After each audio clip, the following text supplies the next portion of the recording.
Here we go. It is the NFL Strategy Show, Wednesday, October 23rd. Basketball in full swing, baby. 11-game slate tonight. If you missed any of that strategy show with Josh Engelman and our boy Sal Vetri, check it out after the show.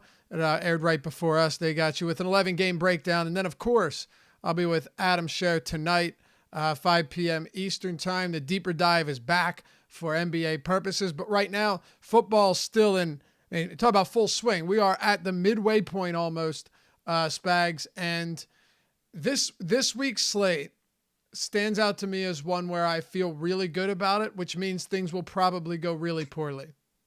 Yeah, that's how I'm feeling too. There's a lot of high implied totals out there. We have some injuries opening up value at a bunch of different positions and a lot of things to hit on, which I was kind of prepared last week for things to go south. I ended up over the course of the week advocating for a fade of Darren Waller. So that felt really good come Sunday when I was really confident at the beginning of the week, confident I'm on this show, and slowly kind of walked back from it. And that just murdered me. So I think I'm going to carry that terrible momentum into this week for us. Let's get it done. Yahoo Daily Fantasy Sports, sponsor of the Deeper Dive. You want to get up to $30 in Yahoo Sports Rewards points, them YSRPs. All you got to do is go to awesemo.com, click on the NFL tab. See the primetime articles right at the top. Click that. They're entirely free. And the link for Yahoo will be right there. Sign up using the promo code AWESEMO, AWESEMO, and get up to $30 in Yahoo Sports Rewards points when you deposit. They don't only have the $250,000 baller this week, Spags, but we got basketball back in action, $50K baller tonight.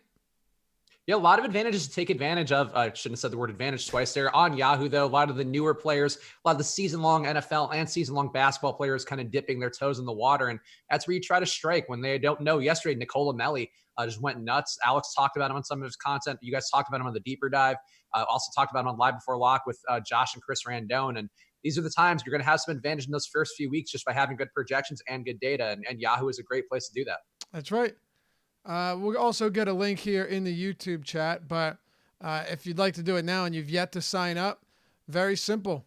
Awesemo.com, hit the NFL tab. The article is free. You'll see the primetime ones right there. Buy EMAC, link is right at the top. Get your $30 in YSRPs, as good as real money to use, win, or play and win on Yahoo Daily Fantasy Sports. All right, man, we've got ownership. Now, I talked to Alex Baker, Awesemo himself, and we're actually looking to get ownership projections ran one more time here during the show just to get a few updates in, because I want to see what this Ty Johnson ownership looks like with Kerryon Johnson sidelined. Looks like at first it was that he'd be out for a while. Now Spags hits the IR. So I guess you could say it's a big blow for Detroit, but he has not been that productive. I'll be curious to see if guys like Ty Johnson and J.D. McKissic can step into this role and produce better than he had, which the bar is set low. Yeah, Kerryon just really didn't take that leap this year. He was a guy coming into the league who wasn't a great spark athlete, and I think the volume kind of balanced out some of those concerns, but he really hasn't exploded in a lot of the matchups that one would have thought he would. And Ty Johnson, not really great either, but steady. J.D. McKissic, I think a lot of the game film podcasts I listened to who really watched a lot of McKissic this past week, and I checked out some clips myself, but I do trust guys like Christopher Harris a little bit more. Really feel like McKissic is an explosive option, so Ty Johnson is going to be chalky. He's going to probably get the first crack at the volume, but if McKissic can break plays, you can just look at his box score in his pass games, his pass routes rather. He had some success last week. But volume is volume, and Ty Johnson stands to inherit quite a bit of volume here. He carries some of his own, and as well as picking up that Kerryon Johnson load. And going against the Giants this week, I mean, it's a really nice spot for him as a value play. Yeah, it is. And like I said, we'll get that updated. I think we'll learn a lot from that once we see what the ownership looks like. But starting at the top, it is a wide receiver. It is a slate where wide receivers, a couple of them right now look very chalky, and I understand why. But you have Michael Thompson and DeAndre Hopkins at 1 and 2 respectively in terms of ownership on DraftKings right now. On FanDuel, Hopkins is first and Thomas is 3. They're separated by less than 0.5%.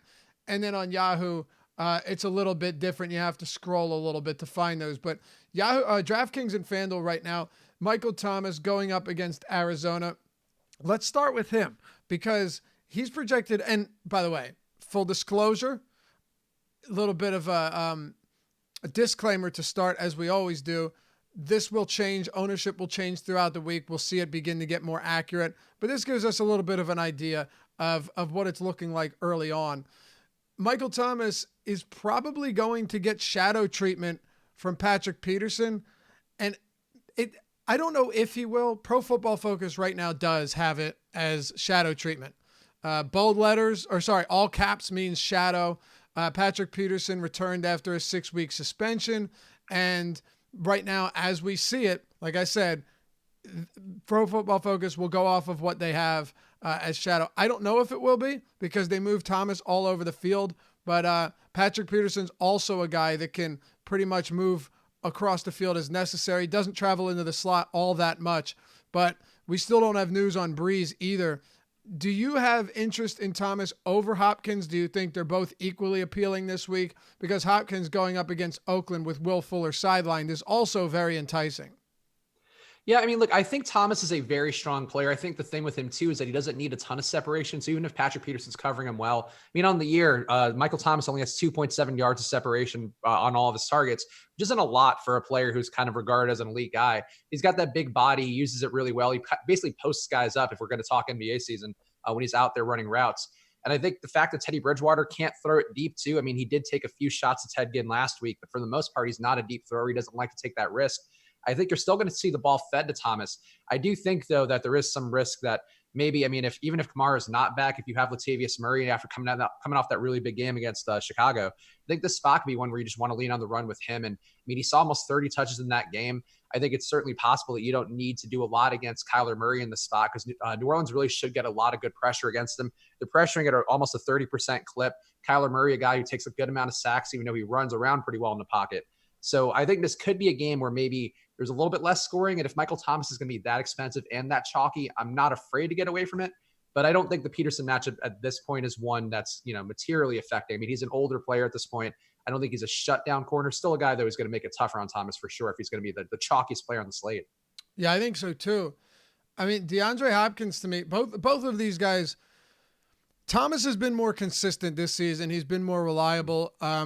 He really picked up this year where he left off last year, which is a little bit surprising, especially given Drew Brees has been sidelined for so long. But you've got a guy who has hauled in 62 of 78 targets. Look, not as good as like the 98% he had going into week 8 last year, but still really impressive. An average of 12.3 yards per reception.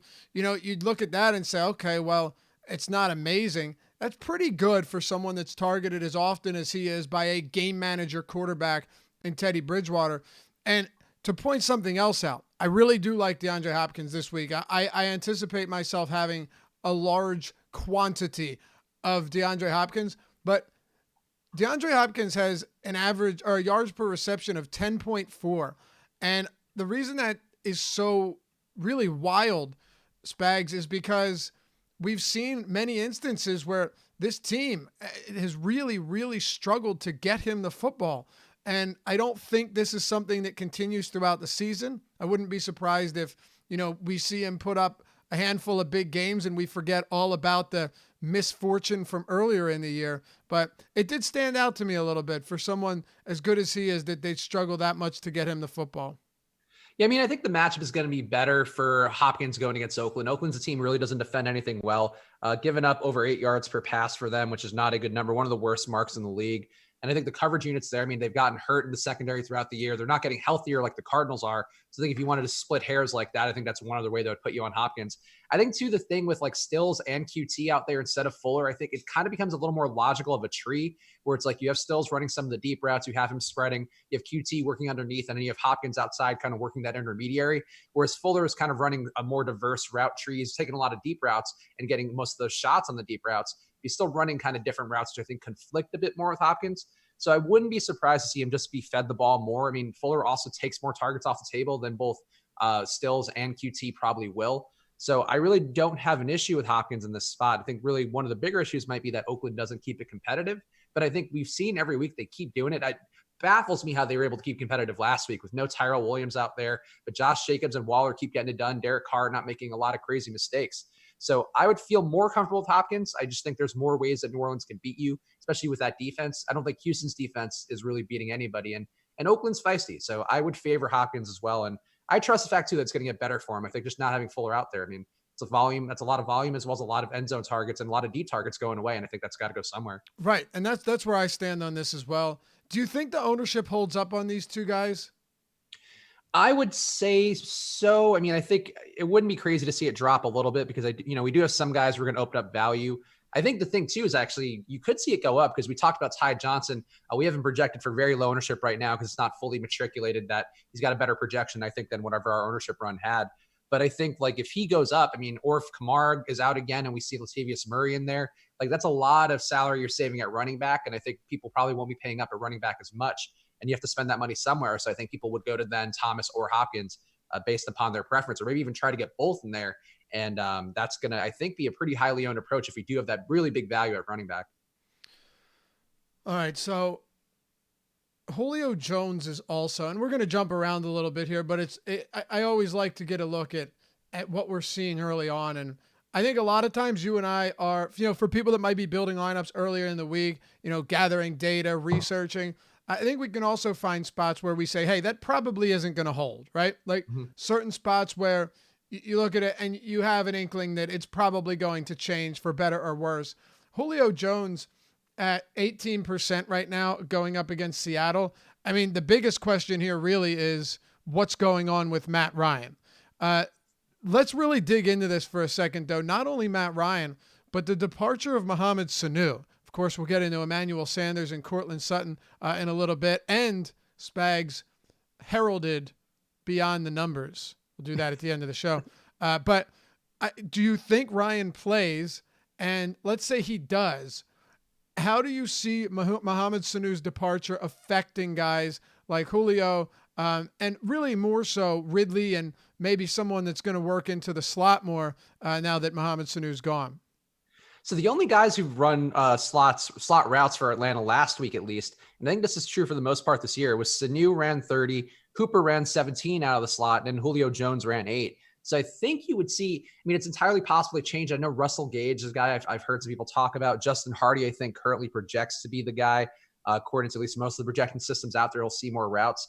I think you're going to run Julio more out of the slot, and I think that makes him more beneficial. He's going to avoid tougher coverage outside. Certainly more ways for him to beat people inside if he is running out of the slot. And that could also be part of the thing, too, as we've seen a lot of bracket coverage on Julio.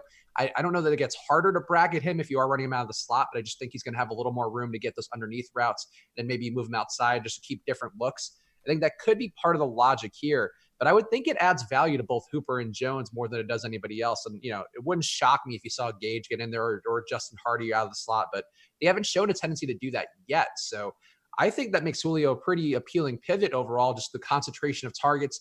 I mean, he's going to see probably tougher coverage without Sanu out there kind of being just a steady guy who's going to always kind of create some separation.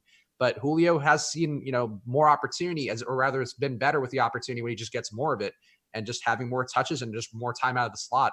And that could be a benefit against the Seattle team who we've talked about. The defense really isn't as good this year as it has been in previous years. Yeah, and I really wonder what we're going to see with the total in this game, because normally you would think that we're going to get a high total here. Matt Ryan and Atlanta were supremely underwhelming in last week's performance, if you want to call it that, against the LA Rams. But I look at this one and I say, hey, Seattle has looked really good at times, and other times they've looked mortal, right? I mean, last week, props to Baltimore's defense, Spags, because they made some serious adjustments. Recently, the past however many weeks, Marlon Humphrey was shadowing the opposing team's best receiver. We had seen the first week or two that wasn't the case, maybe the first 3 weeks. But we saw it recently, and it's really limited them. Tyler Lockett was good, but he definitely wasn't a slate breaker, and he definitely didn't produce enough to help them win that game. But I mean, getting Marcus Peters, who had a pick 6, I believe, or was it a fumble recovery for a touchdown? One of the two.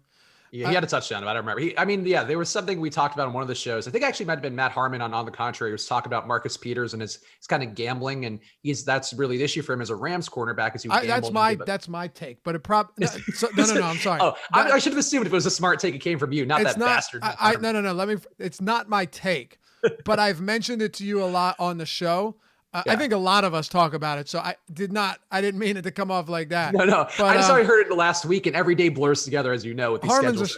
He's a sharper fella than I am, so he can have it. But no, go ahead. It's a salient point though, because he does take gambles, and when they pay off huge for touchdowns, and when they don't pay off, they pay off for touchdowns the other way. Well, the thing too with him is that Baltimore blitzes at one of the highest rates in the league, and I think that's certainly going to make it easier on him, where you have less time for the quarterback. If he's gambling, he's theoretically gambling on a worse pass. I think that's probably going to help out, kind of riverboat cornerback like him. But yeah, I think Seattle. The thing with Seattle is that and actually Alex mentioned this as well last week, and a couple of things that I think one of our shows and also some other shows, maybe actually your show with Ben as well in the morning. But the fact that like Seattle and Baltimore just kind of oppressed the clock really well, I think was something in that game that also jumped out as a cause for concern. I think high blitz rates and then just teams that kind of control the clock well are risk points. And that's one thing I guess for Atlanta you could say is like not the best. Seattle only allowing 58 or 59 plays per game, which is a bit of a low number. I think the high 60s is generally a better benchmark to aspire to. But I don't know. I just don't think I'm too concerned. If it's Matt Schaub out there, I think you have some real reasons to be concerned. But as long as Matt Ryan's out there, I think this is actually a pretty appealing game stack environment. Yeah, no game has a higher total than this one. 54 over under right now. Again, who's at quarterback is going to make a big difference, but Seahawks are 3.5 point favorites on the road. What makes the Falcons fascinating is usually teams that are this bad aren't going to produce quality fantasy value each week. In basketball, it's different. When the Sixers were terrible before they got Embiid and Simmons, right? This team played at the fastest pace in the league and had surprisingly a good amount of fantasy value, right? Whether it was MCW in his rookie year, whether it was Tony Roten knocking out triple doubles, like they had players that weren't actually good, but were great for fantasy. And the matchup for the opposing teams, due to the pace and the utter lack of defense, made it like one of the best matchups you could get. In football, you generally don't see that, where game stacks are great for bad teams. But that's been the case with Atlanta this season because their defense is that bad and their offense is still surprisingly efficient for the most part. I think to me too, the thing is that Chris Carson is a guy we're going to talk about, I'm sure, coming up in a little bit with his ownership. But I really do think this Atlanta defense, we kind of saw it last week with Todd Gurley. Todd Gurley looked pretty solid out there, almost got 20 touches. And I think Chris Carson is going to be in a similar spot here, where Atlanta's run defense is the one thing they're not bad at. So I like a game script where Matt Ryan's out there and then we see more throwing from Russell Wilson because Chris Carson maybe not getting that same effectiveness. He'll get the volume. That's always going to be there for him. But that's actually like a pretty well-graded run defense for for Atlanta going against Chris Carson here. 75 run defense grade from PFF, which is actually towards the higher end of the mark. And overall, not giving up a lot of yards per rush, just 3.7 yards per rush, not a perfect stat. I think they are a team who's much weaker in the pass. I think that offers up, if we have Matt Ryan in there, that offers up then that Seattle passing attack, which is then a pivot from Chris Carson. So I think there's a lot of logic in this game, but you really want to see Matt Ryan out there. Like, I don't want Matt Schaub or have to rely on Matt Schaub being competent to actually have this stack hit the value that you want to see.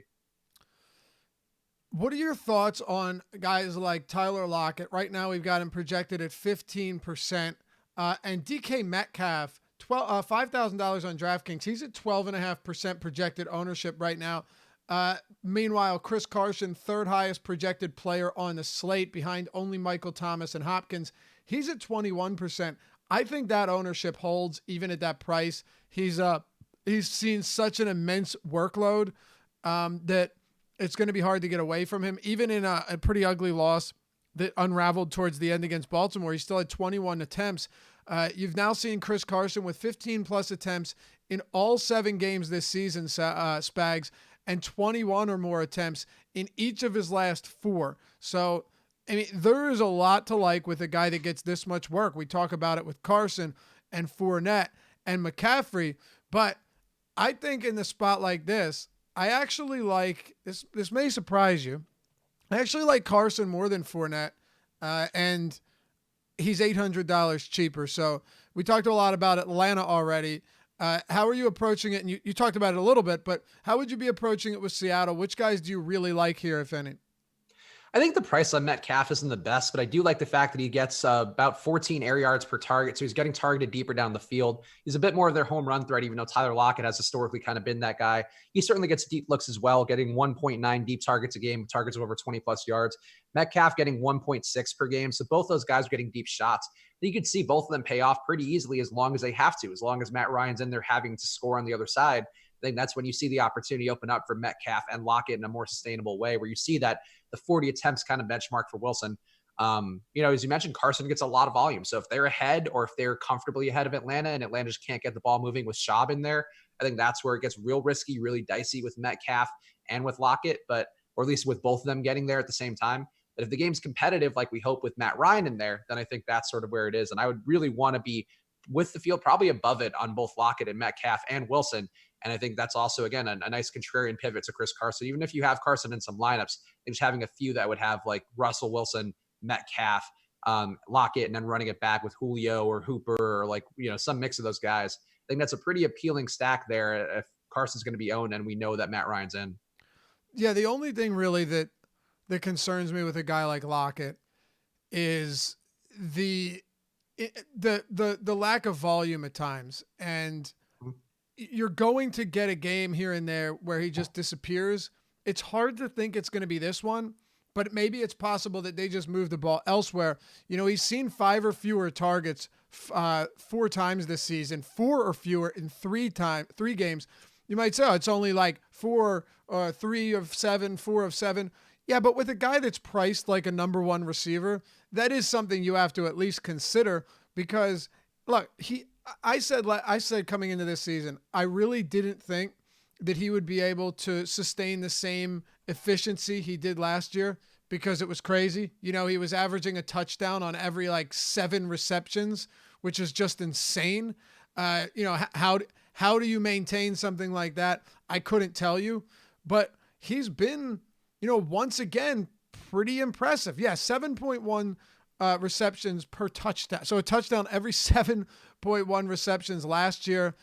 This year, he only has 4 touchdowns, but he's brought in 40 of his 48 receptions, 83.3%, and a lot of them have gone pretty deep. So I guess that's the only thing. You're not getting on a consistent basis the volume with Lockett as you are with somebody like Michael Thomas or DeAndre Hopkins or even Cooper Kupp or Julio Jones.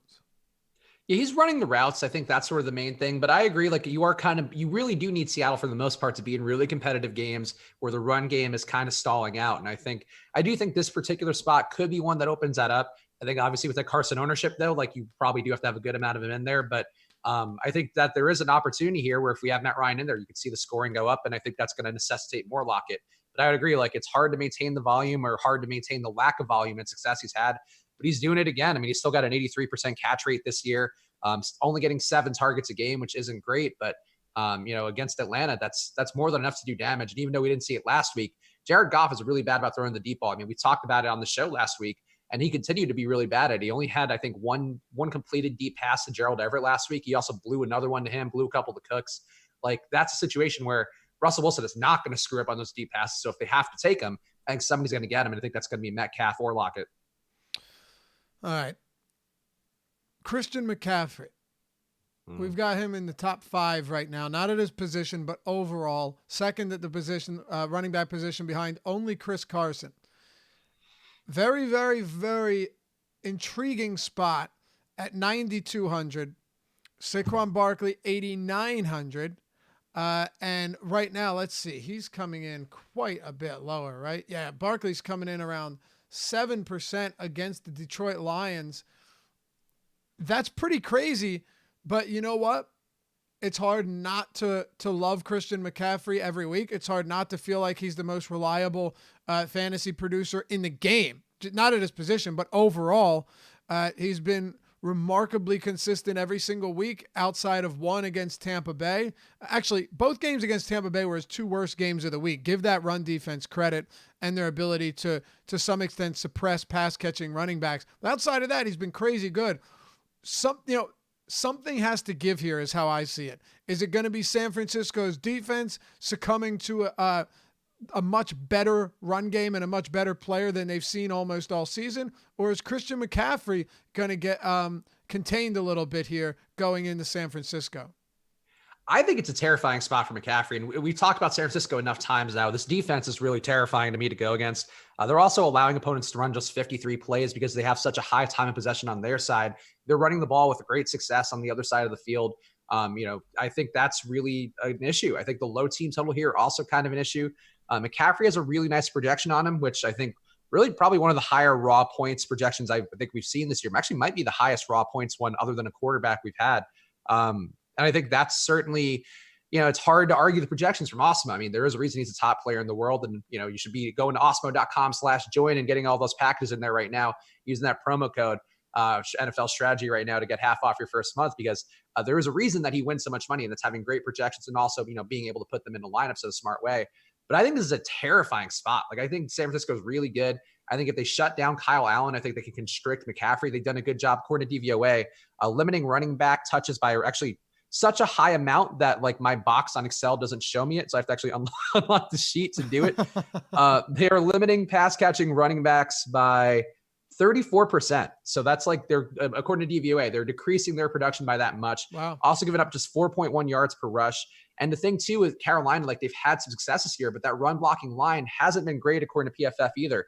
Just a 53 grade from PFF. So I think that's a lot of reasons to be worried about it. The bye, I think, certainly going to help with McCaffrey being a little bit banged up, having some time out of practice with, I think, back issues and whatever. But still, it's hard to argue against McCaffrey, but I find this to be probably the most terrifying spot outside of those Bucs games. So you said that they're suppressing running back pass catching or running back receptions by 34%, you said? Yeah, according to DVOA on Football Outsiders. What about Tampa Bay, if you have it pulled up? Let's see. Tampa Bay is only actually a 9% boost to pass catching running backs, but they're actually, no, excuse me. Wait, my bad. That's on the wrong side. They're actually, no, they might be better. Hold up. I was looking at Tennessee. They are actually decreasing by 52%. So they're right there with them. I had a feeling because they've actually performed really well against running backs. It's pretty crazy when you look at McCaffrey this year. 46 fantasy points against the Rams, 31 against Arizona, 34 against Houston, 51 against, my God, Jacksonville. And then a combined 28 against Tampa Bay through 2 meetings with them. Yeah, I think he got there versus Tampa Bay in that London game where he got the touchdowns, and I think that was enough to balance it out. And I think it took him like 20 touches to get very little yards as well. I don't think it's a great spot for San Francisco, just to be totally candid. Like, I just think that they're a really good defense. And I love McCaffrey. He's one of my favorite players in the league, but I don't think this is the spot for him. And I'm willing to kind of get away from it, or at least maybe hedge with the field or somewhere close to it, because you always know what he can do. He has that 50-point upside in any spot. But San Francisco, like that defense, I think one of the better ones. Like them in New England, I think like a tier on their own above everybody else. I agree with you. And again, you can't pick who you play, but I do think you at least have to look at some of these matchups and say, all right, they played a bad team and held them to 3 points. Like they still held an NFL team to 3 points. Last week, I think a bit of an outlier because did you see the field conditions? Yeah, it was real choppy out there. That FedEx Field will happen a lot. They were literally sliding on their stomachs on the field for 30 yards. I wanted to be there. I'm not going to lie. It looked probably really a good time. It's like years and you go slip and sliding around FedEx Field. Oh, it looked like a ton of fun, man. There was one where you had a defensive end running after Case Keenum. I retweeted it. He falls, he slides. He's sliding on his stomach with his hands out like Superman, right? And he's basically like swimming on the ground because he's sliding so quick that he almost grabbed Keenum and sacked him from his stomach, sliding after a running quarterback. Yeah, it was not a great match. And that was like, I think the worst their defense looked like. They actually let Washington move the ball down the field. And that's certainly not something you'd expect. But Washington really did commit to the run still ran it over 20 times in that game. But yeah, like I think that's the worst they look. If you want to give them a wet field, then maybe that'll be San Francisco struggling. But they're going to be at home on this one, in this one as well. Like there's a lot of things that give me pause about McCaffrey here. San Francisco, just a good team who, I would ignore the rainy game against Washington overall, but even that still, they like really didn't give up much. They were only giving up 223 yards per game right now, which is a very, very low number, probably due to regress, but still. It's really crazy, man. It is. So I want to get some updates on Ty Johnson. We'll wait a few minutes and hopefully we'll get there because it's really a big spot this week that needs to be discussed. But we have Tyler Boyd, whose price has come down to 5,100. What are you thinking on 15% Tyler Boyd right now? Auden Tate on this slate on DraftKings, 4,200. His ownership's only around 4%. And then let's see if we got Alex Erickson at 0.4% at 3,700. Erickson's been really involved lately. And is that something that I expect to continue? Well, no, not to that extent, not to where he has all of Dalton's completions and receiving yards in the middle of the third quarter, but I still think he's going to see involvement, assuming AJ Green remains out. But think about this. Erickson played 94% of snaps last week, 79% the week before. That's up from 22%, 7, 11, 21, 14. Ross being out obviously makes a difference, but he played more snaps than Auden Tate last week. He played only 3 fewer than Tyler Boyd. With Tyler Boyd at that price point and Erickson at his price point up against a Rams team that just added Jalen Ramsey, do you think we could have some secondary options as quality plays, assuming Actually, well, let me ask you this. Who do you think Tyler Boyd is going to be contending with? You think he'll be shadowed by Ramsey? Let's see. PFF says he will be, but he never travels into the slot, really. I mean, Tyler Boyd ran the majority of his routes last time out of the slot. Erickson ran 15. Boyd ran 33. So I would think Boyd will avoid for the most part. But I don't know. Like, I just don't trust Cincinnati at all. Like, I've been burned trusting Cincinnati entirely too many times this year. Horrible. Including on Alex Erickson. Like, the week that Ross went out, I was like, Alex Erickson's kind of interesting. I had him in some lineups. He did jack shit. Last week he went off. Clearly didn't have any of them in that spot. But this team's going to get pressured a lot by the Rams. Rams have a 34% pressure rate. Dalton has been even worse than usual when he's being pressured this year. He still overall has almost a 3% sack rate, a 3% interception rate, 8% sack rate overall under pressure. Let me just double check, but I'm pretty sure he's one of those guys where it gets substantially worse. He has a 4% interception rate and a 22% sack rate under pressure. So I think he's just going to get hit over and over again. If you want to play Boyd, I think that's fine. I think at that price point, I get it. Erickson, I would be a little more apprehensive on. It really did feel like a lightning in a bottle game where he also had some big yards after catch where I don't think that's sustainable for him. But I just don't trust Cincinnati. Like, I don't want to play Cincinnati players. Even when they're in good spots, they don't get it done. The line is so bad. Mixon doesn't see volume. Like, I just don't see the reasons to trust Cincinnati with a low implied total again. And just the fact that, like, they keep disappointing. And the Rams defense did look rejuvenated as well because of Ramsey being in there. Yeah, and if Boyd does end up being shadowed, I mean, that's just going to make life more miserable. But, you know, sometimes a decrease in salary is worth it, right? I thought it would be worth it with Mixon last week, but it kind of speaks to your point. Like, I thought Joe Mixon at that price point, I didn't have a ton, but I had a decent amount, you know, at that price point. Hindsight's 20/20, I guess. But hey, $5,000 Joe Mixon against the Jacksonville team that ranks dead last in run defense, DVOA, ranks 31st in yards allowed per attempt. Like, really, really bad numbers. Oh, and a Jacksonville offense that really hasn't been able to generate much at all. They finished with, 27 points, but it took them a while to really produce anything. I thought that could be a good spot for Mixon, but as we're seeing, the line is so bad. Dalton is just wholly underwhelming that even a decreased price, even a optimal matchup hasn't been enough for this team. Yeah, I mean, you look at the PFF stats. They're the worst graded pass blocking team right now, according to PFF. One of the worst graded run blocking teams, according to PFF. That's all comes down to the offensive line, obviously. And that's something where if they don't have a good offensive line, like, what do you think Aaron Donald's going to do? What do you think, like, Dante Fowler is going to do? What do you think any of these guys are going to do? Like, I think there are enough ways there where if they're bringing pressure, not a heavy blitz team by the Rams, 24% blitz rates, about, I think, on the lower end. But they're still getting great pressure. And I think that's really the issue for Cincinnati, is where if you're going against a team who's going to generate pressure, or even has the ability to generate pressure, they're going to give up that pressure. And I think that's where things fall apart for them. And I just don't want to play these guys anymore because like it's exhausting to keep getting burned by them. And maybe Alex Erickson is a saving grace who opens things up, but I find it hard to believe, and I just think they're going to get killed going on the road as well to LA. Like it's not a great spot. 10 attempts for 2 yards for Joe Mixon. Yeah, it's brutal. He can't get. I mean, it's not his fault either. Like they're not using him in the pass game, and he just can't get pushed because the offensive line's not getting pushed. 8 attempts for 10 yards the week before. At this point, you have to throw your hands up and say, you know what, there are probably better options. It's crazy, though, because soon enough, Mixon's going to be the same price as Rashad Penny and Naeem Hines. Like, he's $400. He's $100 more expensive than Raquel Armstead.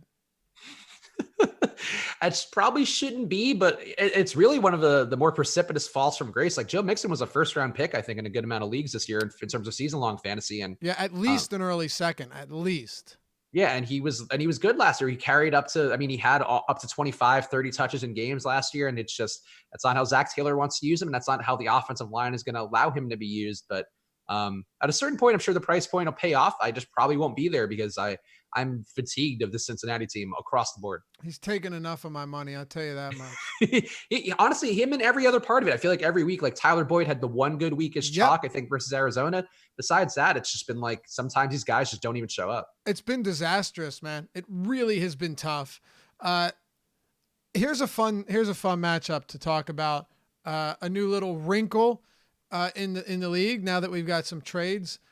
Emmanuel Sanders has been traded to the San Francisco 49ers. By the way, you used to not see this, but he is listed as a 49er on DraftKings and available to be rostered. So I can't say I have a ton of interest in Manny Sanders, but the spot I wanted to talk about most is Courtland Sutton. So right now, Courtland Sutton, we're projecting him for around 16% ownership at 5,300. It's against an Indy team that I'd say middle of the road. Like I said, Frank Reich, what he's done with this offense has been very impressive. And that's, of course, one of the reasons why they're 4-2 and atop the AFC South. But actually, matter of fact, their run defense ranks 31st, according to Pro Football Outsiders in DVOA. Their pass defense, like I said, at middle of the road, it's 18th in DVOA. So it's really nothing spectacular. It's not terrible, but go over to Pro Football Focus and we can take a look at what we've got here in terms of these coverage grades. The Indianapolis Colts this season coverage grade is 22nd. Actually, they have them right around the Eagles, which is not a ringing endorsement, Spags. And just a lot Sunday of night other will tell spots. us. A lot of other spots here that are pretty ugly. They are bottom 4 in tackling. They are in pass rush. I think their pass rush has been modest at best. 16th. So Courtland Sutton now without Emmanuel Sanders. I can't say this isn't an intriguing spot for a guy who has looked like Joe Flacco's favorite target since the start of the season. He's had 7 targets or more in every game this year. Yeah, I like Sutton. He's looked better this year as well. He's caught the ball in close quarters, which I think was something he didn't do that well last year. He has a 67% catch rate, which is, pretty fair. Not a great number, but not a bad one. He's not Michael Thomas, but I guess you don't expect him to be. I think this is one of the spots where, and this was something that trapped me with Waller last week, was where when Terrell Williams went out, and who else are they going to cover out there? Like, why are they not just going to double Waller? Why do you just stick with him? They don't do that. Sometimes teams don't do that. But I think if you have no Sanders out there, like Deshaun Hamilton's a fine enough player out of the slot, but not Emmanuel Sanders. Like, do they then try to really take Sutton away? Because Flacco loves him. He turns to him a lot. He's got a stronger target share. Clearly has that vibe with Flacco where Flacco's looking to him each time. That's what gives me some pause. I think that Indianapolis is a smart enough scheming team that they'll figure that out. But on paper, this looks like a really good matchup. Indianapolis's pass defense really not that good, even though they've had some success. A lot of the success has been because they just bleed the clock out and do just enough to get by, but they seem kind of like a bend but don't break defense. If Sutton's chalky, I think that scares me a bit, and he's not super chalky in ownership projections right now. That could certainly change, but I think there's some cause for concern with it, where it's just what do you have to take away if there's no Emmanuel Sanders out there? You just take away Sutton and that's it, and then let the run game beat you if it can. And I think there's risk to it, but I see going there at that price point because he get more volume, you get some deep targets, and he's been good. He's been good by anybody's standards, but especially by Courtland Sutton standards. For sure. And the Colts are going to get Malik Hooker back. Pretty solid safety. But I, I guess the way I see it is, will the volume be there? Because that's usually what I'm worried most about. Of course, matchups can play into your decision making for sure. But Courtland Sutton has 7+ targets in every game is really encouraging for a second-year wide receiver. Even if Joe Flacco is your quarterback, he's on pace for 1,289 yards. By the way, pretty impressive, Spags. No monster games. He had a 120-yard game and then an ugly 40-yard game against Chicago. Then you got 87, 62, 92, 76, 87. He's been very consistent, and I think. You get Courtland Sutton into the end zone, you're going to feel pretty good about it. But if he's chalky, yeah, I could see that being an issue. One thing I like, though, he's averaging 15.7 yards per reception this year, which is pretty nice whether Emmanuel Sanders is there or not. It's good to know that this team will take some shots with Courtland Sutton. We'll let him go up and get them, and we'll look towards him in the red zone as well. So I think you could do a lot worse. I can tell you that much. Yeah. And the yards after catch ability there from as well, 4.9 yards after catch per catch this year. So that's a pretty good number relative to most of the other wide receivers out there. I just think there's some ways it could break bad, but at his current ownership, like I'm cool with the 16% we have Matt right now. That seems pretty fair to me. You get me to 20 and I wouldn't totally hate it. If we were talking 25, 30, I don't think that Courtland Sutton ever gets to that level, but just hypothetically, like I think that's where it gets pretty thorny and I would really come under the field heavily there. But 15 to 20, I get it, given the fact that he's going to be their top option. But Deshaun Hamilton pivot also kind of appealing, I think, as a thought. Yeah, that could be interesting for sure. Pierre Desir, Pro Football Focus right now, and I think they changed these. They'll update stuff throughout the week. But they have this as a shadow matchup against Courtland Sutton. Desir is graded out, get this, as one of the worst in the league this year. He's allowing 1.71 yards per route covered. That's not good. Completion percentage, 69%. Also not fantastic. So if this is the case, if that is the matchup, who gets some help with Hooker back in that secondary. But it certainly looks like a spot that could be exploited. But we've spent enough time on that. And, of course, we'll go game by game tomorrow, myself and Sal Vetri breaking all of these games down one by one. Here's the one that surprises me a little bit as we continue to cover some of these top-owned guys, projected top-owned guys. James White, 15.6%, 5,100. Are you feeling that? He's getting a lot of volume. He's getting almost 8 targets a game, which is pretty good. And Cleveland, not great at defending the pass, not great at defending much of anything. It does seem a bit high, but at his price, I do get it. I mean, he's another one of those value guys who seems, like he could have some upside. I think the issue with New England is that, they could beat you in so many ways. We see it every single week where Sony Michel gets his 3 end zone rushes last week. I'm sure his ownership will be up a little bit higher than it normally would be. We don't have him crazy high right now, but 11% is certainly an uptick for him. I think there's real risk with James White if he were going to be that highly owned, but it does seem like one of those where the ownership will probably trickle down a bit throughout the week because that's a lot. Like James White's never chalky like that unless he's like the last man standing in a backfield, and he's clearly not the last man standing with how they're using Michel. All right. Do you like this Patriots team against Cleveland? They've just been very difficult to predict. I think Michel's an interesting play. I know he's not a great PPR guy, still not very involved, though only just a little bit over 1 target per game, running more routes without Rex Burkhead in there, but still not a guy who's getting a ton of passing work volume. And that's what you really want to see if you are playing a DraftKings running back. Like they can get there like Michel or Derrick Henry can, where you fall into the end zone and get those lucky plays every now and then. I don't mind the Patriots. I think it's sort of tough to predict where it's going to come from. Like Dorsett has those random big games. If Josh Gordon's out, that makes it a little bit easier, but now you also have Sanu in there. And I really want to see how that shakes out because Sanu has been primarily a slot runner. Julian Edelman also primarily a slot runner. So who's going to be running out of the slot there? Do you just upgrade to like Philip Dorsett to Sanu, or do you have, if Gordon's out, are you running Sanu, Edelman, and then also Dorsett? Like that's kind of a small receiver group, but one that's, I guess, can create separation. I think there are some questions about the offense. I like the defense a lot more. I think the defense is another interesting pay up option this week. We'll talk about and beyond the numbers, but It's just the same thing as the Patriots. Now, instead of it just being running backs, like every position is like, I don't know where they're going to go. They could have any guy here who has 2 touchdowns that it wouldn't shock me. Okay, Spags, let's do this. It's 11:49 Eastern time, of course, and we're going to get beyond the numbers, but there are still a few players that we need to talk about. And I want to start with Kicks Good actually mentioned this on YouTube, and I'm glad he brought it up because I almost forgot about him in the YouTube chat. You guys ever have any questions, comments, of course, throw them in there. We read them. Sometimes we wish we didn't, but for the most part, pretty entertaining. Corey Davis on DraftKings, and I this will assuredly come up throughout the week. I know it will. For 2.5% right now, I wouldn't be surprised if he ends up being, one of the most popular sub 5K options on this slate. He's 44. He's got a home matchup against Tampa Bay. Look, the last thing I want to do here is crown somebody like Ryan Tannehill, but last week, this team did a good job of making him comfortable. We've seen Mike Tomlin do it with the backups in Pittsburgh, and Mike Vrabel and his coaching staff seem to make life a lot easier for Tannehill. He had a very solid performance.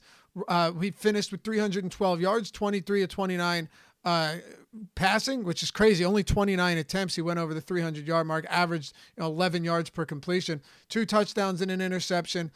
And as we saw with Marcus Mariota being benched the week prior to that, the moment Tannehill came in, he really looked Corey Davis's way quite a bit. And hey, I think at this price against the Tampa Bay team that's been slaughtered in the passing game, kind of makes sense. Yeah, Tampa Bay giving up over 300 yards per game in the passing game, and that's higher than I expected now seeing it in this spot. Highest in the league, right? Yeah, it's the highest in the league, and I think there's value in it as a concept. I actually did think Tannehill was an interesting play last week because the matchup did fit him, and it did fit both Davis and Brown well. I thought they had upside. I don't know that they have enough upside to get you there as a 2-man stack. I mean, maybe in this matchup, I think it's an intriguing thought with Tannehill cheap. Tannehill has he's been good. He's got an 80% completion rate on the year. I think that's certainly a higher number than you would expect. He's always been kind of an accurate guy, more of a dink and dunk guy. He's actually been also pretty good in terms of yards per attempt, getting over 10 yards per attempt. So that's good. But if you look at some of the other numbers, a 4.4% interception rate, limited sample size, but that's very high. Averages around 3, or I guess like a bad average is around 3. And then the sack rate for him is at 11%. So we know Tampa Bay can stop the run. I mean, is it not a crazy thought that they also blitz at a 47% clip? So is it not crazy that Tannehill just gets rattled by Tampa Bay's blitz? I think that sort of would be my main concern there. But as a non-chalky play under 5%, I think that's a very good dart toss to go to. Like if they can keep him comfortable, he's going to be good. I think the issue is just like Tampa Bay probably due for some regression in the pass game, and the pressure. You don't know how he's going to handle that because we haven't seen enough of him being pressured. Yeah, the shot creator on YouTube chat said Ty Johnson ? Yeah, listen, we talked about him earlier in the show, and obviously, I think right now the ownership hasn't adjusted for carrying out. Sometimes throughout the week, like we're going to get an update soon, but Ty Johnson at 4,900. If he was the minimum or 38 or what we've seen some of these guys when DraftKings doesn't preemptively adjust their prices, Ty Johnson would be ridiculously popular. This is a spot where I'm not sure what we're going to get here, right? I think he's going to get the opportunity to shoulder the load early on. I don't think guys like Trey Carson and J.D. McKissic are going to be featured in the run game, but I do think they'll get a lot. I do think McKissic will get plenty of opportunities on third downs. Do you think at that price, Ty Johnson warrants being one of the most popular plays early in the week right now? So I do. I just want to circle back to Tannehill 1 second because Please. I just found some more of his pressure stats. So again, a limited sample size. He's only played, a game and a half overall, but he actually has been terrible under pressure this year. He's got a 12% interception rate, a 13 QB rating, 1.7 yards per pass under pressure. So he actually has been egregiously bad, a 35% sack rate under pressure. So going against Tampa Bay team is going to blitz heavily. I think that also is why their run game defense has been so good. When you're blitzing, you're kind of clogging that up. But yeah, Tannehill, actually, that scares me quite a bit. I didn't realize he was like, I mean, I figured he would be not good. Like everybody kind of drops off a little bit, but that is a very steep drop off for him under pressure. So I think that makes me kind of scared now for Tannehill. Yeah. Yeah. Sorry, but Ty Johnson, look, I think the volume is Well, going to be hold there. on. Let's stay with that for a second. Sorry, because I think it's a really good point. How much does Tampa Bay's pass rush concern you? I mean, the fact that they're sending the blitz, like just because you're not getting success with it doesn't mean that that doesn't affect a quarterback, especially a quarterback who's kind of skittish and, has been through the ringer a couple times where he's been abused behind some bad Miami lines. He's been protected okay a couple times, but he's also been taking a lot of hits over the course of a few years. And that's why he's on a different team now. I think that really does scare me. When I see a really high blitz rate, I just know that that team is going to be bringing pressure a lot, and it does tend to yield results eventually. It also means if you have a great quarterback, they can beat it. Like you'll see Russell Wilson beat up the Cardinals' high blitz rate, and that's not a crazy thing to happen. But even last week, I mean, we saw Russell Wilson against a high blitzing Baltimore team, and he just kind of didn't have success. He had his worst game of the year, completed under 50% of his passes. So if you have a guy like Tannehill is kind of a fringe prospect or a fringe fantasy prospect, we know is kind of what he is as a player, as a quarterback in real life, but in fantasy, a fringe prospect. I think that's the stuff where you're like, oh, okay, that could be really bad if he's going against a team who's sending a ton of pressure and they're just probably due to get better results than they have gotten. What if it's Sunday morning and Corey Davis ownership is like 5%? I think it's fair to want to go to one of the guys, but I think the game stack situation becomes a little bit less appealing to me. Like AJ Brown, right. I think is very talented, a good, like a real big body guy who can evade tackles and just seems to do that every single week. Corey Davis, a very reliable route runner for the most part, even though he's kind of, his volume can go in ebbs and flows. Playing one of those guys would be fine, but I think a game stack it just becomes a little bit less appealing because I don't know that he'll take advantage of the pass defense and the blitzing like other competent quarterbacks have. All right, I'm not getting off of this quite yet because I have one more thing on the other side. If it's Corey Davis or say like AJ Brown, who had 6 for 8 for 64 last week, and is definitely someone that should begin to find the end zone a little bit more if they can get into the red zone. Where are you at on guys like Winston and Chris Godwin and Evans? Sal and I broke this down yesterday. Logan Ryan's actually been good in slot coverage, but nobody's been thrown at more than Logan Ryan. So he's done a good job of limiting efficiency, but he's still getting peppered. And they still seem to be going at him a crazy amount. He'll likely see a lot of Chris Godwin. Would you see this as a spot where you get a lot of Winston and the passing attack for Tampa and run it back with a Davis or run it back with an AJ Brown? I see the thought process there. I mean, the thing is that if you are going to try to game stack this up, if you went with like Winston and Godwin and Evans, you're paying a very steep price going against a Tennessee defense who, for the most part, is pretty solid. Not a stellar one, not that Patriots San Francisco tier like we talked about, but still, competent enough. And I think really basic competency is where I fear Jameis Winston. A defense that's just like okay is, I think, enough to really stymie him. Like for whatever improvements he's made, he's gotten some more better fantasy days. He's still throwing it deep down the field. Still has a 4.5% interception rate on the year, still taking a 10% sack rate. Actually, no, wait, is that? Yeah, 10% sack rate. So, he's still not a good quarterback by how I would define that. But I get it as a contrarian game stack. I mean, it doesn't hurt. If you're a person who's MMEing and doing like 150 lineups at least or more than that, I get that as a concept. For me, I play a lot of max 20s. Like I don't see myself getting to James in those spots. But, saying that, I probably would have said the same about that Rams game and he went off. So, Jameis is just kind of one of those things where I find it hard to pin down, but I don't think this is ideal conditions for him at all. Okay. Ty Johnson, your thoughts? I think he's a mediocre back, but I think the volume could certainly be there. I think this matchup too should benefit him going against the Giants. I mean, it's easy to imagine Detroit moving the ball really well. I do think there is Kenny Golladay probably going to take some touches back after getting really double teamed effectively last week.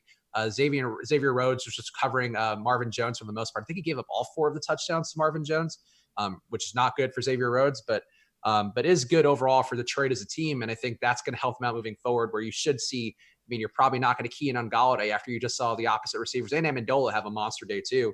And I think that probably all benefits Ty Johnson. Like I don't think anybody's going to come in from the Giants and be like, oh, we got to shut down Ty Johnson. That's the move. But he could be one of those guys who could fall to the end zone twice. Will probably get some targets. I mean, could see 5 targets and 10 rushing attempts. If he's getting 15 touches and also getting some end zone looks, like I think that's enough for me to go to him as a chalk play. Is he Wayne Gallman in that first week? I think that's not an unreasonable expectation. I think there's some risk though that they just throw the ball a lot and Stafford just has 4 touchdowns in the passing game. It's certainly possible. You look at some Pro Football Focus numbers, and let me pull up minimum 20 rushing attempts. See what we get, because he's got 20, I think 23 on the season.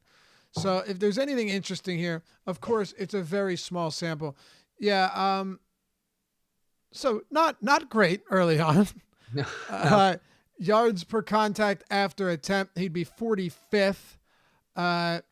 If you look at elusiveness numbers, I'm assuming we really don't even need to keep doing. My guess is that they're all just very pedestrian numbers, Spags. And once again, how much does it really matter if you're facing the New York Giants? I mean, I think you could do worse than Ty Johnson, but I really can't wait to see what updated ownership looks like on him, because people love that flavor of the week. People love the new players that are getting opportunities and aren't crazily overpriced like Ty Johnson. All right.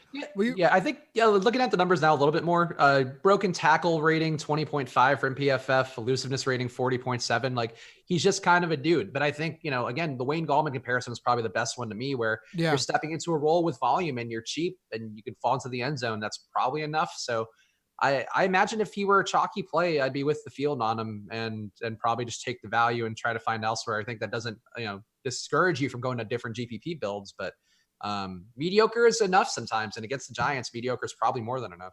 All right, let's go beyond the numbers. Last thing before we do, anyone else that you see right now as a wow, I didn't think he'd be that high. I didn't think he'd be that low. Anyone else before we move on? I think the James White one, definitely a bit of a shocker, I would say. Still would be the top one for me. I agree. Scanning through fast, I'm still not a Le'Veon Bell guy. I think there's really been nothing that's dissuaded me from that. I think the Jets are kind of a Cincinnati-style team where the offensive line is bad enough, where everything else is going to be worse for it. And I think that's really my issue with Le'Veon Bell is I get the volumes there, but he's not really getting there in any matchup. And maybe that'll prove to be wrong because, again, the volume's there, so he's going to beat somebody eventually. But I just don't want to go to Le'Veon Bell right now. I just don't want to go to the Jets, really. And you could talk me more into going to Darnold, I think, this week than anything, because just when you have a low that low, I think you're probably due for a bounce back. And the team seems like they really rallied around him after the whole seeing ghosts thing came out. And they were like, what do you think of that, by the way? Because I thought that was kind of weird. They were so mad at NFL Films for running that quote, but it's like, it's happening in the game. We all know it's happening. So, like, why not give that insight? Right. Of course. Dude, it was one of the worst quarterbacking performances you've seen in this decade. Like, yeah. It was terrible. It was Delhomian, really. It was. Yeah, it was Luke Falkian. It was really bad. But let me tell you. Not all his fault, but yeah, like I thought, it was a terrible performance. He's a USC alum, or I don't know if he graduated, but we're both USC alums, and I root for Darnold a little bit. But you get your ass kicked like that, I think it's not crazy to be like, show him being rattled. Like, that's what I want to see if you're showing me a football game. Yep, and he was rattled, no question. Completely. Let me say this much though. I love that Le'Veon Bell, on every single opportunity, never stops moving his legs. Like, he knows he's on a bad football team, but he is really putting in maximum effort on every play. Why do I mention that? Most people will be like, well, that's what he's supposed to do. He got paid. Yeah, sure. But a lot of players aren't going to do that when their team is this terrible. We've seen it with Miami. We've seen it with teams. That's not the case with Bell. Call it padding his stats. Call it whatever you want. Listen, no amount of effort is going to pad those stats this year behind that line. But I like that about him. I think you're going to see a really big game. He's got some very easy matchups coming up. The biggest concern I have is that they, since Darnold has returned, have been completely incapable of getting him the ball through the air. Yeah, I think that for a team that loves short check down passes like Adam Gase has loved in every stop he's had, I think they really aren't using Bell in that respect. Maybe there's some things that they fix this week. Maybe that's what they do, is to try to get Darnold less pressure. They just check it down to Bell more, run some more screens, do some different things, try to use the pressure against the defense to get it there. And I think Jacksonville will bring enough pressure. They have a 30% pressure rate on the year, which is pretty good. So I think that's sort of one of the things that you could expect the Jets to try to do. It's just whether they can do it or not, I don't know. I'm really not a big Adam Gase believer. I'm not a big believer in this Jets offensive line, but it wouldn't be crazy to see a Jets bounce back here. It's just like, do you want to be there on 18 point implied total? Like, probably not. All right, let's go beyond the numbers, and then we'll head out for the day. A ton of content coming up. It's that crossover time, man. So you're You're going to get a lot of it. Of course, the deeper dive at 5 p.m. for basketball, live before lock coming up after that, leading you up to 7 p.m. lock. And what do you got going on, Spags? The second we finish this, I'll be recording the Four Corners, the return of our short form favorite here for NBA. So I'll be doing that literally the moment we're done here. And also my column, The Switch and Hedge, coming out today too. And I have to figure out how to do all these things tomorrow because I have the showdown video for Thursday and then also have to do NBA content. So we're Lofty, you and me are going to be having a lot of fun, yet really embracing the joy of working hard with our hands and our sweat equity. Oh, yeah. No, neither of our schedules are enviable right now. I can tell you that much. But we get to talk about fantasy sports, so it could be worse. It could be worse. I was telling somebody about my schedule recently, like a girl I know, and she was like, that's a lot. And she's like an architect. I was like, oh, cool. I'm glad that somebody's building buildings that have to like not collapse and kill us is like, boy, you're working really hard. Yeah. Her job's almost as important as ours. All right, let's talk about Baker Mayfield. 57% completion rating, 5.6% interception rate overall. When pressured, Baker Mayfield has a 24.1% QB rating with a 6.5% interception rate, 21% sack rate. Holy shit. New England gets pressure at a solid 26.2% clip, and they've got a 27% pass deflection rate. All of these numbers are very favorable for the defense, very unfavorable and concerning for opposing passers. Will the bye week fix Cleveland? Or is New England's defense, which has scored 25 fantasy points 4 or more times this year, worth paying up for again? I would say so. I mean, look, I like paying up for defenses. It hasn't been great every time. Buffalo did have a down performance versus Miami. Still got there overall in terms of value. Like I think a fluky was a special teams touchdown at the end. So that's tough when you pay up for a defense and they don't have that results and they don't oppress teams in a meaningful way. But I don't think Cleveland's good. I don't think the bye gave them a recipe to stopping what New England does on defense.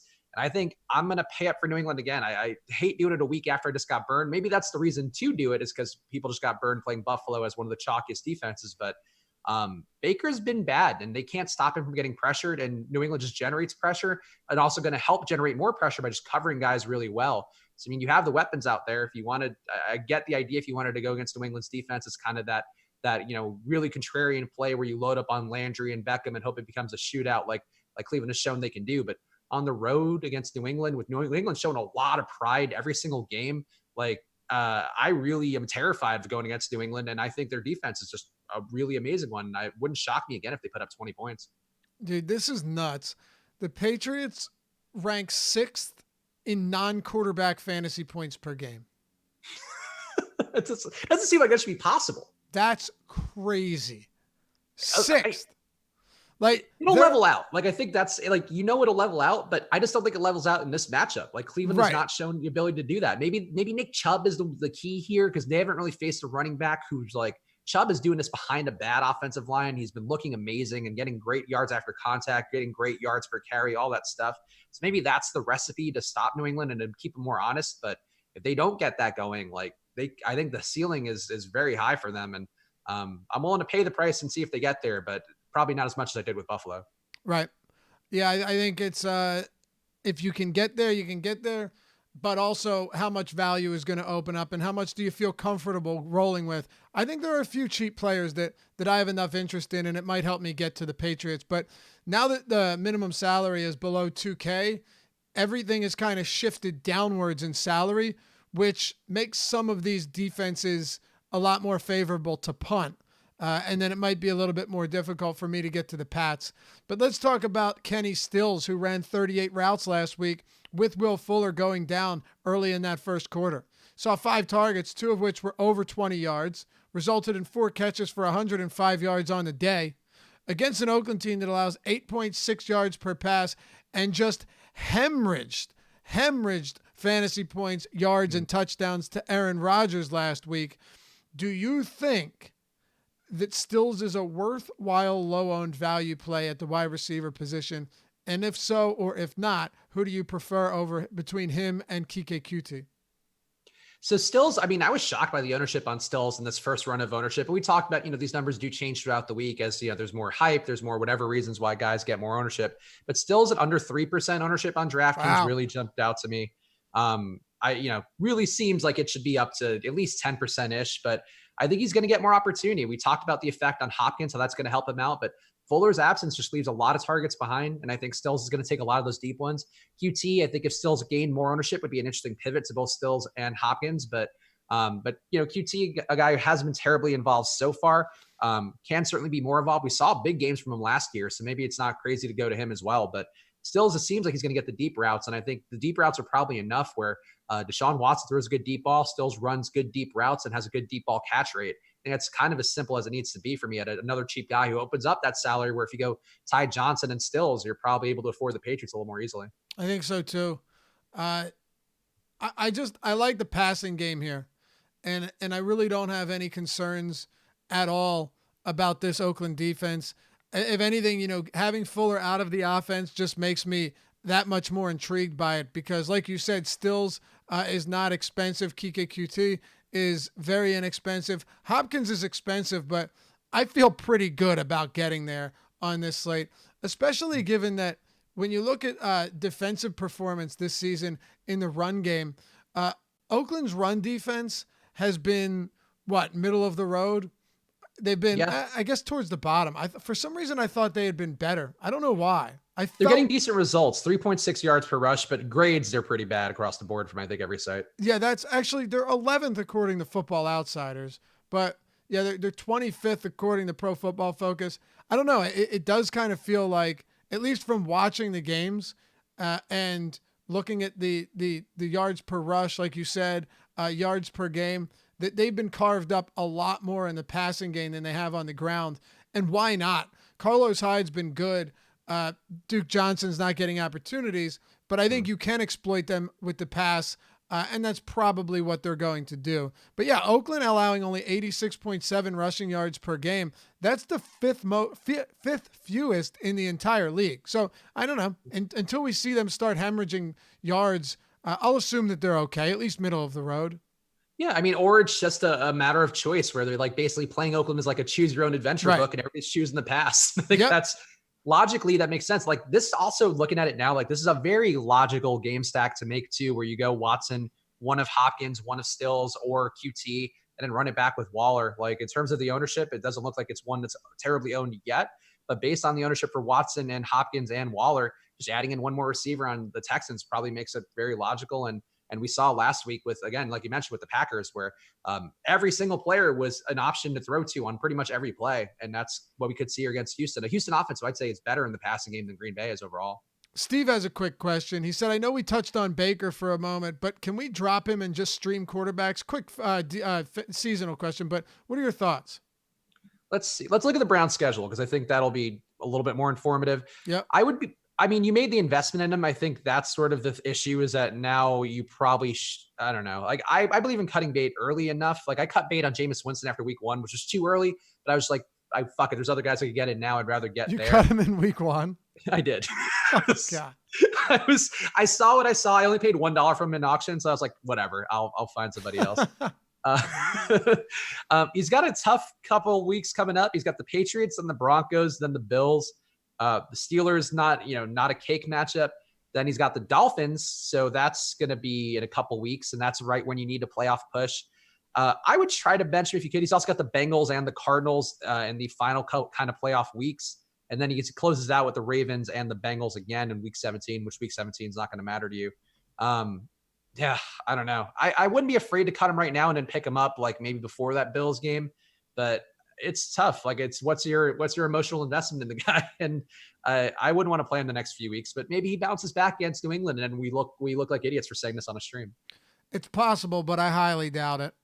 I don't see it, but I know it's DFS and I know how many times I get my ass kicked because of things that I'm just I don't see this happening. I predicted that the Jets would score more points against the Patriots than any team this season. Mind you, that would have only taken 15 points. Look, they were riding high off of a huge win over Dallas. They got their, franchise quarterback back under center. I really thought that, I did not expect them to lose. I thought they would get blown out actually, or at least lose by 10 or 11 points. But it wasn't. I mean, I thought they'd do something. I thought they would have some type of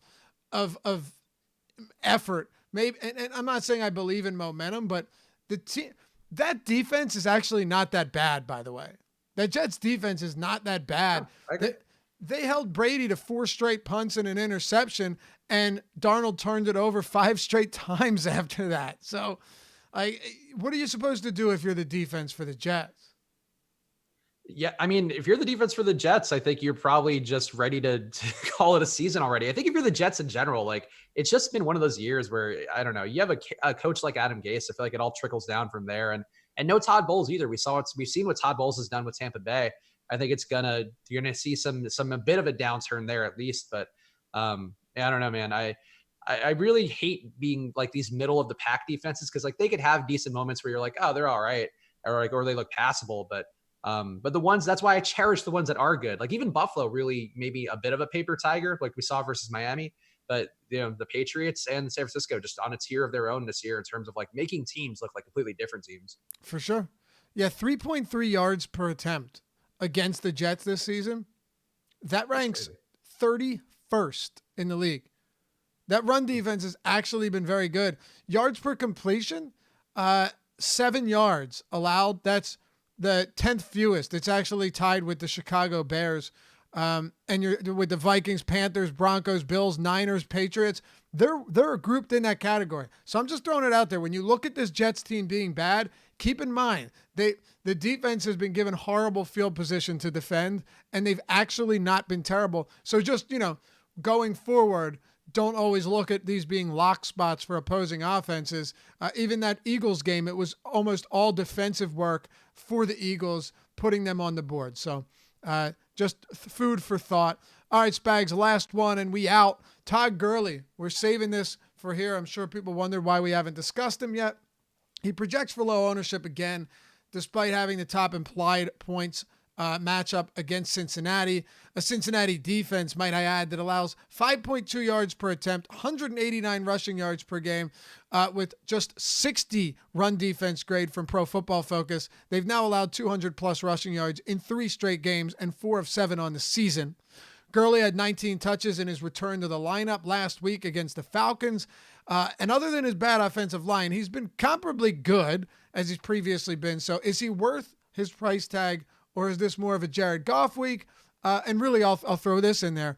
The guys that are priced comparably to Gurley, who are Leonard Fournette, Alvin Kamara, if he plays, Chris Carson. Not only is Gurley worth paying for, but is he worth it compared to the rest of those guys in his price tier? So I think he is. I think at under 10% ownership, I find him interesting. I like Fournette. I think he's very talented. We talked about the Jets defense, though, and how they, for the most part, have limited opposing teams fairly well. I think that's some cause for concern that, the Jets be beaten through the pass game. They could certainly give up rushing touchdowns. They're giving up about a 5%, actually a 5.5% rushing TD rate on the year. So they are giving up scores, but they're not giving up a lot in the way of yardage. So maybe Fournette gets on the touchdown board, and that evens out for a little bit less successful of a game, maybe more like his Titans game where he has to be bailed out by one of those longer plays. But I think Gurley is in a really pristine matchup. And I think if people are afraid of his knee injury and the fact that his price tag, or his knee and quadriceps, whatever they are kind of collectively, if this price tag is going up and it's going to make him less owned, I think it's a pretty appealing spot, especially if Kamara isn't in there. Like if we have Murray again, like we talked about, Murray being a value play, potentially Ty Johnson being a value play. You pair those guys with Gurley, I think it's pretty affordable, and you can then afford some of these stacks. We talked about some of these game stacks.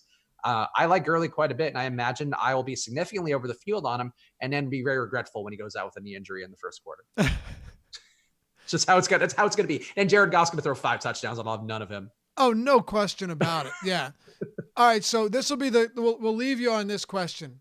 And of course, if you guys like the show and you want to help support us at awesomemode.com, hit that thumbs up button, like the video, subscribe, hit the notification bell as well, so you always know when new content's dropping next. We appreciate it very much so. And good things will happen to you when you like this video, or so I've been told. Okay, Spags. Last question related to Gurley. You've got Fournette on DraftKings, 7,800. You've got Kamara. Let's assume he plays against Arizona, 7,600. I'm not saying he will, but just for the sake of argument. Mm-hmm. Todd Gurley at 7,400 and Carson at 7K. I would throw Bell in there, but I already know you're not huge on him. So Carson, Gurley, Kamara, and Fournette. They're separated by $800, but in the grand scheme of things, they're all pretty similar here. Rank them for me on this Wednesday. So I think Gurley would be my number one. I really like the spot for him. I think that this is also a situation where he's just going to be on their own. So I'm willing to pay that price. I would probably put Kamara second and I would put Carson third because I think Atlanta's defense is kind of similar to the Jets defense where they're not giving up a lot of yards per rush. They are giving up some touchdowns, but not at a crazy high rate. The pass game really is the more efficient option there. And even the rushing TD rate's not great. 3.7% is about league average. They're just giving up a lot more through the air. I don't hate Carson. I think he's a fine play, but I think with him being a very chalky play and people just recognize that volume, our old pal EMAC has picked Chris Carson in our 100 yards in a TD game on Live Before Lock for the last, I think, 3 weeks. So it's not that EMAC is like a public guy, but I feel like everybody's aware of Chris Carson and what he does volume wise. I think I would just be willing to go elsewhere. And I think Gurley is really the most obvious guy to me. And Kamara, too, coming off an injury. I think there's some risk that maybe Murray takes a little bit more off the table after what we saw. I mean, I think how do you not give him 10 touches after what he did to Chicago? But I still think I would go Gurley number one and just hope he doesn't leave with that knee injury. All right. I'll go Fournette last. I know that may surprise people, but I think this could be a 6-3 match. I think a final score of 6-3. Like I could really see that being the case. Like we saw against the New Orleans Saints a couple weeks ago. I love Fournette's volume, but let's not forget that there are other guys that could see very similar volume, Chris Carson being one of them. I would go Carson number one because his health is less of a concern. Again, this game has a very high total. Seattle's not far behind the Rams, and he's going to get a lot of work. So Carson, Gurley, Kamara, and Fournette, but the Kamara one is tough. If we find out that, he's been practicing in full, we should get some updates today, and that he's good to go, and then maybe Drew Brees plays too, I would probably put Kamara second. Maybe actually at that point, I might put Kamara first, Spags. Say Brees returns and Kamara practices in full. What would you do? I think it would still be Gurley number one for me, but I think Kamara definitely gets closer. I do think there's just some risk that Murray just kind of gets a little bit more of that marking role I hear that you. we expected. Especially after last week, right? Yeah, especially after last week and also after Kamara being hurt. He's been the bell cow back this year. He's still getting he's getting just at 20 touches per game. Maybe he's a little more effective at 16, and maybe you can give 10 to Murray and not worry about it now that you have that confidence after that. I mean, doing that to the Bears, I know the Bears give up some decent run performances, but that's still a very impressive thing given that stout kind of front four and the linebacking group they have.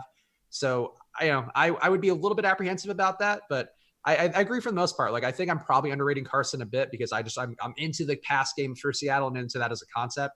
But Kamara, I think, comes with some risk and also some gigantic upside because of the pace that Arizona plays at. Yeah, and I'd say this much to finish.